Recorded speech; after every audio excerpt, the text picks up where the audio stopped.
할렐루야. 3월 9일입니다. 매일 성경 말씀 묵상 주님의 이름으로 시작합니다. 요한복음 11장 38절에서 46절의 말씀입니다.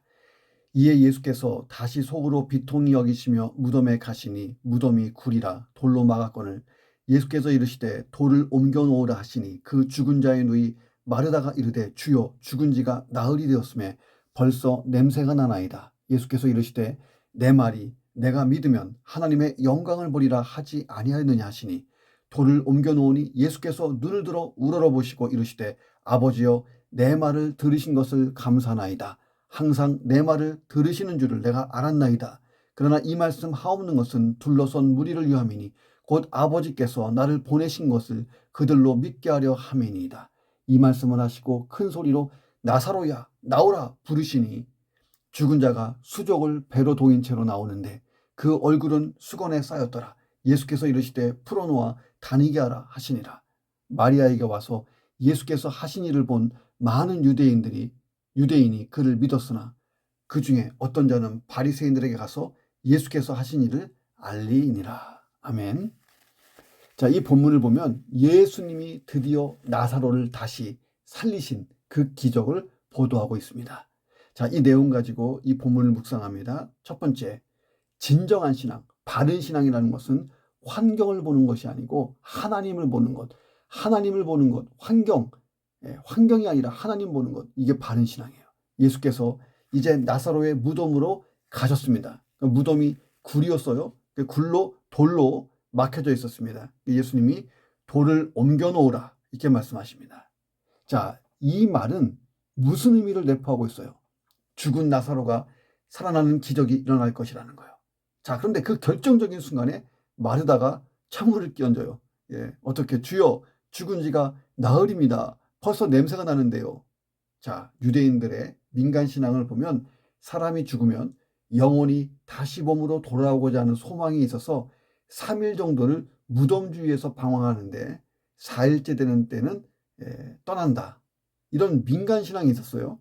마르다는 유대 민간 신앙의 영향을 받아서 주여 이제 사흘째입니다. 오빠 나사로는 떠났습니다. 자, 이 마리아의 신앙이 지금 뭐예요? 딱 환경을 보는 신앙이에요. 환경을 보는 신앙. 답답했던 예수님이 마르다를 질책하시죠. 40절에 내가 뭘 했니? 내 말이 내가 너 마르다가 믿으면 뭘 믿어요? 내가 부활이요 생명이라는 것. 그러면 하나님의 영광을 보리라고 하지 않았느냐. 자, 그리고 무리들이 돌을 옮겨 놓으니까 예수님께서 큰 소리로 무덤을 향해서 외칩니다. 나사로야 나오너라. 자, 나사로가 즉시 살아났습니다. 그러니까 마르다는 이미 죽어서 썩은 냄새가 나는 시체를 봤어요. 그런데 예수님은 살아 움직이는 나사로를 영안의 눈으로 보고 있었어요. 영적으로. 자, 그리고 죽은 나사로를 마치 살아있는 사람처럼 부르십니다. 그러니까 믿음이라는 게 뭐예요?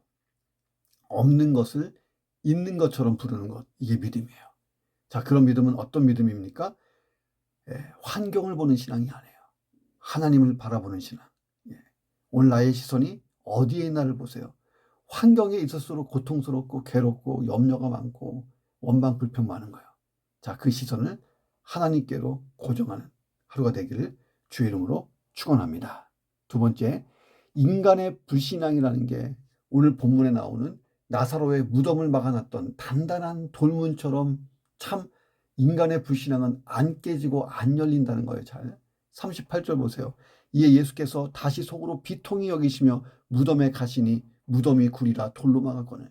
자, 예수님이 우시는 모습을 보면서 조문객들은 이런 생각을 했어요. 예수님이 나사로를 얼마나 사랑했으며 나사로에 대한 동정이 얼마나 크신가. 참 긍휼과 사랑이 많으신 예수님이네. 이렇게 따뜻한 마음을 느꼈습니다. 자, 그런데 그들 중에 어떤 사람들은 빈정거려요. 야, 맹인의 눈을 뜨게 한 이 사람이 사람은 죽지 않게는 못하네. 나사로가 그렇게 사랑하는 친구였으면 아니 죽지 못하게 하지. 그 능력은 없는 거야? 막 이렇게 빈정거렸어요. 자, 이 사람들은 나사로를 그 사람이라고 부르죠. 그 사람은 죽지 않게 할 수 없었느냐. 그 사람. 그러니까 아마도 이들은 나사로의 친척도 아니고 조문객도 아니었을 거예요. 아마도 예수님이 유대 지방으로 다시 오신다는 소문을 듣고 종교 지도자들이 파견한 사람들이었을 거예요. 예수님의 흠을 잡고 책을 잡아서 죄인으로 몰아가려고. 자, 이 사람들은 오빠의 죽음으로 슬픔에 빠진 마르다나 마리아에게 일절 관심도 동정심도 없어요. 예수님이 무엇을 하시는지 감시하고 정죄할 것만 찾는 그런 사람들이에요. 그래서 눈물 한 방울 흘리지 않고 예수님을 비판하는 말을 늘어놓고 상황을 참 나쁘게 만듭니다. 그들은 나사로를 죽게 했던 예수님을 비난하고 선천적인 맹인의 눈을 뜨게 하신 이 사실도 거짓으로 몰고 가려고 했던 거예요. 자, 봐라. 저 예수가 나사로를 죽게 하지 못했지. 자, 기적은 없는 거야. 선천적인 맹인, 그는 원래 눈이 떴다가 잠시 나빠진 사람이야. 그리고 다시 좋아진 거야. 눈을 뜨게 하는 그런 기적은 인간 예수는 못하는 거야. 이게 거짓으로 몰고 가려고 했어요. 자, 그래서 예수님은 비통히 여기시죠. 참 불신함, 분노하신 거예요. 분노하신 것. 자, 예수님이 마르다와 마리아에게 나사로가 어딨니? 어디다 두었니? 이렇게 물으신 목적 중에 하나가 뭐냐면 그들의 믿음을 책망하는 거예요. 자, 사도행전 9장 36절부터 41절에 보면 이런 이야기가 있어요. 도르가라고 하는 구제를 참 많이 한 여성도가 있는데 갑자기 죽게 됐어요. 자, 그런데 그 이웃들이 도르가가 죽었을 때 즉시 장사하지 않고 시신을 다락에다가 뉘어놓고 베드로 사도를 초청했어요. 그 당시에 욥바에 있었던 베드로를 데리고 옵니다. 자, 그리고 베드로가 기도하고 이 도르가를 살려내요. 자, 마르다와 마리아가 진짜 예수가 부활이요 생명이라고 하는 예수가 하나님의 아들이시고 메시아고 그리스도고 주의 권능이 죽은 자도 살릴 수 있다 믿었거나 아니면 혹시 우리 주님이 다시 살려주실지도 몰라 이런 가능성만 생각했어도 오빠를 죽었다고 굴로 만든 무덤에 놓지 않았을 거예요. 큰 돌로 막지 않았을 거예요. 예수님 오실 때까지 잘 시신을 보관해서 기다렸을 것입니다. 도르가 때처럼 베드로도 죽은 자를 살렸는데 예수님이 못하실 게 뭐가 있겠어요? 그러니까 예수님은 무덤을 막은 돌을 옮겨 놓으라고 명령하셨어요. 이 돌은 장정 여러 명이 힘을 써야 옮길 수 있는 큰 돌입니다. 이 돌문이 마치 불신앙의 상징처럼 오늘 본문에 등장하고 있다는 거예요. 인간의 불신앙은요, 고치기 매우 어려워요. 무덤을 막은 단단한 돌문과 같이 이 정말 단단한 무덤의 그 큰 돌멩이처럼 움직이질 않습니다. 성경은 그래서 주님의 은혜를 듣고 보고도 믿지 않는 자들의 마음이 바위돌처럼 강팍하다라고 표현한 거예요. 이 강팍한 마음 때문에 출애굽기에 보면 1세대가 광야에서 다 멸절했어요. 이스라엘은 훗날에 바벨론에게 패망합니다.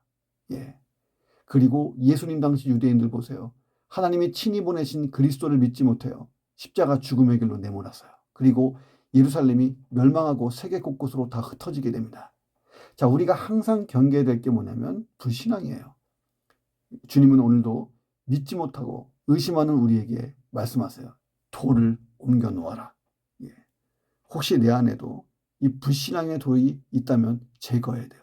너의 그 불신앙 옮겨 놓아라. 주여, 나흘째에 대해서 냄새가 나나이다. 이 마르다 얼마나 답답해요. 자, 그래서 주의 말씀이 제대로 들리고 그 말씀이 내가 믿어지고 그 말씀대로 내 삶이 사라지고 그래서 이 말씀의 기적이 체험되지고 얼마나 좋아요. 자, 그렇게 될 수 있기를 주의 이름으로 축원합니다. 세 번째, 예수님처럼 기도하고 간구해야 하나님의 능력이 임한다는 거예요. 41절 42절에 보면 예수님이 나사로의 무덤 앞에서 하나님 아버지께 간구합니다. 자, 예수님의 공생의 최후의 표적이자 최고의 기적, 부활, 다시 살아나는 기적이 일어났어요. 자, 우리는 예수님이 기도하는 모습에서 어떻게 하나님께 기도하는 자세가 있어야 되는가? 몇 가지 교훈을 생각해 봐야 됩니다. 예수님은 먼저 겸손한 자세로 기도했어요. 하늘을 우러러보시고 기도하십니다. 나사로가 부활하는 이 기적은 예수님이 하시지만 그 권능을 허락하시는 분은 하나님 아버지이심을 분명히 하는 거예요. 자기를 부인하고 하나님 중심의 기도를 겸손히 예수님이 드렸어요. 둘째는 확신을 가지고 기도하죠. 41절, 아버지요 내 말을 들으시는 것을 감사하나이다. 하나님 아버지께서 예수님의 기도를 이미 들어주고 있다고 확신하고 기도하는 거예요. 자, 우리의 기도의 동기와 목적이 하나님의 의와 선과 진리를 이루는 것이면, 하나님의 뜻에 합당한 것이면 우리가 기도하면 하나님은 반드시 들으시고 응답하십니다. 야고보는 의심하면서 드리는 기도는 아무것도 얻지 못한다고 기록하고 있잖아요. 예수님은 세 번째로 감사하는 마음으로 기도하죠. 기도를 들어주시는 하나님께 감사해요. 42절, 항상 내 말을 들으시는 줄 내가 알았나이다. 이미 내 기도를 들으시고 베풀어 주신 그 은혜가 얼마나 많은지 감사해요. 지금도 들으시니 얼마나 감사해요. 자, 그렇게 예수님은 감사하는 마음으로 기도한 거예요. 자, 우리도 곤란한 처지에서 기도할 때에 이미 베풀어 주신 그 은혜를 생각하면서 감사해요. 하나님, 지난날 그 시절 그때 그 사건을 생각하면 하나님의 은혜가 지금도 가슴 저리게 철철 흘러넘칩니다. 하나님 너무 감사합니다. 그런데 지금 은혜가 또 필요합니다. 은혜를 구합니다. 이렇게 기도하는 거예요. 자, 그리고 예수님의 이 말씀은 이런 의미도 있어요. 예수님이 항상 아버지 하나님이 기뻐하신 일을 했기 때문에 항상 하나님이 기도 응답을 하셨다라고 하는 결론도 나오는 거죠. 자, 하나님과 바른 관계를 맺고 하나님의 말씀을 따라 그 뜻과 계획을 따라 삶을 살면 우리의 삶 자체가 기도가 돼요. 그리고 바른 기도를 드릴 수 있어요. 그리고 기도가 참 즐겁고 기도가 풍성해지고 기도하는 시간이 길어집니다. 자, 기도 응답을 더 크게 체험할 수가 있는 것이에요. 넷째로 예수님은 타인의 유익을 위해서 기도하고 계시죠. 하나님, 이 말씀을 없는 것은 여기 있는 사람들을 위함입니다. 아버지께서 나를 보내신 것, 내가 그리스도고 메시아라는 것을 이들이 믿게 하고 싶습니다. 내가 부활이요 생명이라는 것을 믿게 하여 주옵소서. 자, 나사로를 살려냄으로써 나사로 본인, 마리아, 마르다, 수많은 조문객들 다 예수를 구주와 주님으로 믿게 하려는 것. 이게 예수님의 이 기적의 목표예요. 영원 구원이라는 하나님 나라의 일을 이루시기 위하여 이 기도를 드리고 이 기적을 허락해달라고 기도합니다. 그러니까 먼저 그 나라와 의를 구하는 기도였잖아요. 그러니 하나님이 바르게 응답하시죠. 자, 그리고 이웃사랑을 실천하셨죠.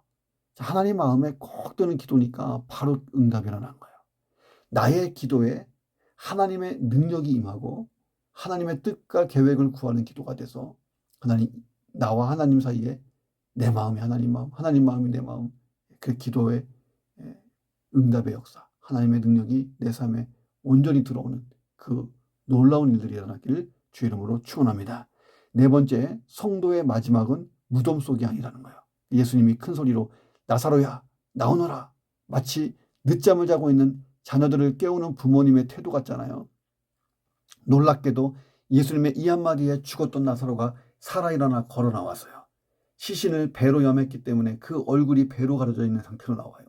예수님은 이 염한 것을 풀어주고 자유롭게 하라고 말씀하십니다. 유대인들이 시신을 염하는 방법이 우리나라와 너무 비슷합니다. 배로 짠 모직물로 시신을 감싸는 거예요. 되살아난 나사로는 겨우 걸을 수 있을 정도였다. 자, 이제 나사로는 그 모든 것을 풀어헤치고 자유롭게 걸어다닙니다. 자, 우리는 글로 말씀을 읽지만 당시 사람들의 표정을 생각해 보세요. 상상해 보세요. 얼마나 놀랐을까. 죽은 것이 확실한 나사로가 살아났으니 이게 얼마나 놀라운 일이에요. 나사로의 죽음을 목격했고 장례 절차에 참여했던 사람들은 진짜 놀랐을 거예요. 나사로의 임종을 본 사람들. 자, 말씀으로 온 우주 만물을 창조하시고 통치하시는 하나님의 모습을 본 거예요. 자, 이 기적은 말씀으로 일어나요. 그렇잖아요. 예, 하나님이 천지를 창조하실 때도 말씀으로 창조하시죠. 자, 나사로의 입장에서 보세요. 얼마나 놀라워요. 죽음에서 해방된 그 기쁨과 자유, 말로 형용할 수 없을 거예요. 예. 자, 이 기적은 장차 예수님이 재림하실 때에 무덤에 있는 성도들을 부활시키고 이제 영광 가운데 데리고 가실 예표요 모델이에요. 죽음에서 부활한 나사로 지금 살아있어요? 아니면 죽었어요? 죽었죠. 자, 그러나 우리의 부활은요, 더 이상 죽지 않는 영생을 위한 육의 부활입니다. 나사로는 인간의 연약함과 죄성을 가진 그대로 부활했어요. 자, 그리고 그 연약함, 죄성이 그대로 있기 때문에 다시 죽었어야 돼요. 죽었잖아요. 자, 그런데 우리의 부활은 달라요. 우리의 모든 연약함과 죄성이 다 사라지는 신령하고 영화로운 몸으로의 부활이에요. 그러니 다시 죽음이 없죠. 영원히 사는 거예요. 자, 이것이 나의 미래예요. 성도의 미래. 나사로는 다시 집으로 돌아가서 세상에서 살았어요. 그런데 우리는 부활 이후에 슬픔도 아픔도 죽음도 없는 영원한 자유와 기쁨을 누리는 천국에서 살 거예요. 나사로의 죽음과 부활은 예수님의 십자가의 죽음과 부활을 예표하고 있고, 그 예수님의 부활은 우리의 부활을 예고하고 있는 거예요. 성경의 모든 예언들이 예수 안에서 다 이루어졌어요. 이제 예수님이 재림하실 것이고, 우리가 육의 부활을 경험할 것이고, 예수님과 함께 천국으로 들어가면 끝인 거예요. 우리는 결론을 다 알고 있어요. AI 시대가 오든 AGI 시대가 오든 이 진리는 변함없어요. 인류의 마지막은 극도의 타락과 혼란, 그리고 최후의 심판을 향할 거예요. 인류의 미래를 장밋빛으로 예고하는 사람도 많지만 성경은 그렇게 얘기하고 있지 않습니다. 우리가 붙들어야 할 것은요, 영원한 진리만 붙들면 되는 거예요. 그 진리 안에서 자유하고 변화하는 세상을 우리가 진리로 해석하고 그리스도인답게 살아가는 거예요. 그것은 세상 사람들보다 더 많은 수고를 해야 되고 더 많은 인내를 해야 되는 힘든 길입니다. 잘 견디고 이 마지막 시대에 승리하시기를 주님의 이름으로 축원합니다. 마지막 5번째, 예수 그리스도를 믿는 것, 이게 세상에서 가장 위대한 기적이라는 거예요. 자, 나사로의 부활을 본 사람들 보세요. 딱 두 부류로 나눠졌죠. 45절, 마리아에게 와서 예수께서 하신 일을 본 많은 유대인들이 예수를 믿었다. 46절, 그 중에 어떤 자는 바리새인들에게 가서 예수께서 하신 일을 다 알렸다. 그러니까 예수님은 부자와 나사로의 비유를 얘기하셨죠. 누가복음에서 모세와 선지자들에게 듣지 않으면 비록 죽은 자가 살아나는 기적을 보았을지라도 권함을 받지 않을 것이다. 믿지 않을 거라는 거예요. 바리새인들에게 보고하러 간 사람들 보세요. 바리새인들이 예수를 감시하라고 보낸 자들로 보여요. 자, 그들은 예수님이 맹인의 눈을 뜨게 해주면서 병든 나사로는 살릴 수 없냐, 이거 가짜 구세주 아니냐, 빈정거리던 사람들이에요. 자, 그렇다면 진짜 자기들 두 눈 뜨고 나사로가 살아나는 기적을 봤다면 어떻게 해야 돼요? 철푸덕 엎어져서 자기 죄를 회개하고 예수를 그리스도라고 믿어야죠. 자, 그런데 이 사건에 대해서 바리새인들에게 보고하는 일에 몰두합니다. 자, 나사로의 집에 온 조문객들이, 모든 조문객들이 이 기적을 본 건 아니죠. 마리아의 뒤를 쫓아와서 무덤까지 따라가서 진심으로 마리아를 위해서 울어주고 그랬던 사람들만 주님의 기적을 목격했어요. 자, 나사로의 무덤까지 따라왔던 조문객들, 이 사람들은 끝까지 예수님을 메시아 그리스도로 믿었을까요? 아니에요. 성경은 부활의 이적을 보고 주님을 믿었던 자들이 최소한 500명은 넘었다고 증언합니다. 자, 그런데 예수님이 승천하시고 오직 120명만 성령을 체험하고 교회의 일원이 됐어요. 380명 어디 간 거예요? 자, 끝까지 예수 그리스도 믿고 하나님의 자녀가 되는 사람이 참 극소수라는 거예요.